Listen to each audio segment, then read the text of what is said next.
বন্ধুকে দিয়া, বলেন দেখালেন কাকে দিয়া? আল্লাহর বন্ধুকে দিয়া, ওলিকে দিয়া। আপনাদেরকে আউলিয়া কিরামদের শান বুঝাতে হলে ব্যাপক সময়ের দরকার, ব্যাপক প্রস্তুতির দরকার।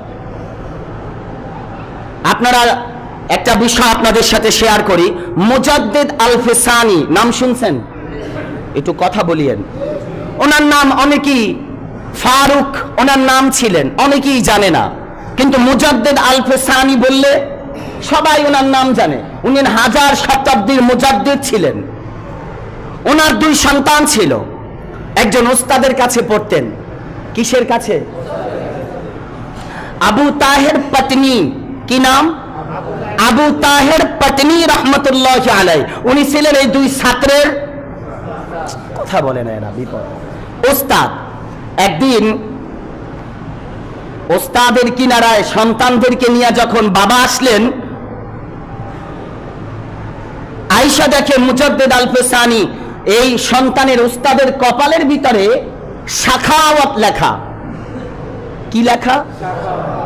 সাখাওয়াত বুঝেন? সাখাওয়াত মানে জাহান্নামী। বলেন সাখাওয়াত মানে জাহান্নামী। আমাদের দেশে আবার একটু মাঝে মাঝে মিলটায়, আমরা বলি সাখাওয়াত। না, সাখাওয়াত মানে সাখাওয়াত এটা দানশীলতা।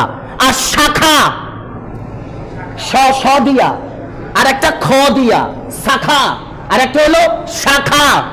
এই স আর স এই দুইটার ভিতরে তফাৎ পাল্টায়। একটা হলো দানশীলতা, আর শাখাওয়াত মানে জাহান্নামী, আর সাআদাত মানে জান্নাতি। সুবহানাল্লাহ বলো। এটা আরবি ব্যাকরণের একটা বিষয়। যাই হোক, উনি দেখতে পাইলেন ওস্তাদের কপালে শাখাওয়াত লেখা মানে জাহান্নামী। এটা দেখে তিনি ভীতু হয়ে গেলেন। আল্লাহ, কারণ মুজাদ্দিদ আল ফিসানি রহমতুল্লাহ আলাই, সরহিন্দি ফারুকি রহমতুল্লাহ আলাই, উনি যখন কোন ব্যক্তির সামনে বসতেন, ওনার কপালের দিকে তাকাইলে তকদির দেখতে পাইতেন। আরো আসতে বলেন। তকদির কি প্রকাশ্যে না গোপন? একটু বলেন, তকদির কি? গোপন, যেটা প্রকাশ্যে দেখা যায় না। এই জন্য তো তকদিরের উপরে বিশ্বাস করা এটাও ঈমান। আমানতু বিল্লাহি ওয়া মালাইকাতিহি ওয়া কুতুবিহি ওয়া রুসুলিহি ওয়াল ইয়াউমিল আখির ওয়াল কদর, এই যে তাকদীর, এটা না দেখে বিশ্বাস করা এটাও ঈমান। কিন্তু মুজাদ্দিদ আল ফিসানি রাহমাতুল্লাহি আলাইহি তাকদীরের দিকে তাকায়া যখন দেখলেন ওনার কপালে সাখাওয়াত লেখা, তখন তিনি ওখানে বসে হাত তুললেন, আল্লাহ আল্লাহ তুমি ক্ষমা করো। বলে আমি ক্ষমা করব কেমনে আল্লাহ তাআলা? তিনি ঘরের ভিতরে ঢুকলেন। ঢুকে গাউসে পাক আব্দুল কাদের জিলানী রাহমাতুল্লাহি আলাইহির বেলায়েতের একটা জামা তাকে হাদিয়া দেওয়া হয়েছিল। এই ঘটনা আপনারা জানেন কিনা আমি জানি না, সময় লম্বা হয়ে যাচ্ছে। আব্দুল কাদের জিলানী রাহমাতুল্লাহ আলাইহি একদিন হজের উদ্দেশ্যে রওনা। হঠাৎ করে দেখে উপর দিক দিয়ে একটা নূরের তাজাল্লি জমিনের দিকে আসতেছে। কিসের? নূরের তাজাল্লি। এটা দেখে তিনি আল্লাহ তাআলাকে ডাক দিলেন, আয় আল্লাহ, যায় নামাজ বিছায়া, আল্লাহ আমি দেখতে পাচ্ছি একটা নূরের তাজাল্লি এদিকে যাচ্ছে, এটা যাচ্ছে কোথায়? আল্লাহ তাআলা ইলহামে জানায়া দিলেন, এই মাহবুব আমার, বন্ধু আমার আব্দুল কাদের, এই নূর যাচ্ছে মুজাদ্দিদ আল ফিসানির কাছে। আরো 500 বছর পরে এই দুনিয়ায় একজন তোমার বংশ থেকে সন্তান আসবে, ওনার নাম মুজাদ্দিদ আল ফিসানি হবে। ওই নূর, ওই মুজাদ্দিদ আল ফিসানির নূর আমি আল্লাহ তাআলা দুনিয়ার দিকে পাঠাচ্ছি। তখন তিনি সেজদায় পড়ে গেলেন, আল্লাহ যে পোশাক পরে আমি মুজাদ্দিদ আল ফিসানির নূর দেখেছি, এই পোশাক আর আমি রাখবো না, এই পোশাক আমি তার জন্য হাদিয়া দিতে চাই। হাদিয়া দিবে কেমনে? কত বছর পরে আসবে?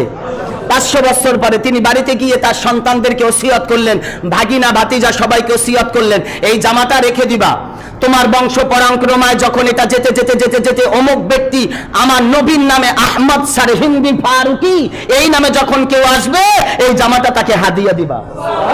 তো মুজাদ্দিদ আল ফিসানি গাউসে পাক আব্দুল কাদের জিলানীর এই জামাটা হাদিয়া পেয়েছিলেন। ঘরে ঢুইকা জামাটা গায়ে দিয়ে বললেন, আল্লাহ আমি আপনার কাছে হাত তুলেছি, আপনার বন্ধু গাউসে পাকের জামা পরে আপনার কাছে হাত তুললাম, আমার সন্তানের ওস্তাদের কপালে দেখলাম সাখাওয়াত লেখা জাহান্নামী। আল্লাহ আপনি কি পাল্টায়া জান্নাতি বানাতে পারেন না?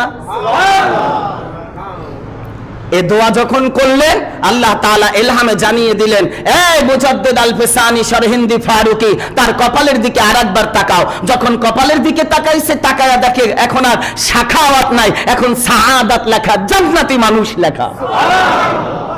কত বড় মাপের আল্লাহর ওলি বুজুর্গ ছিলেন।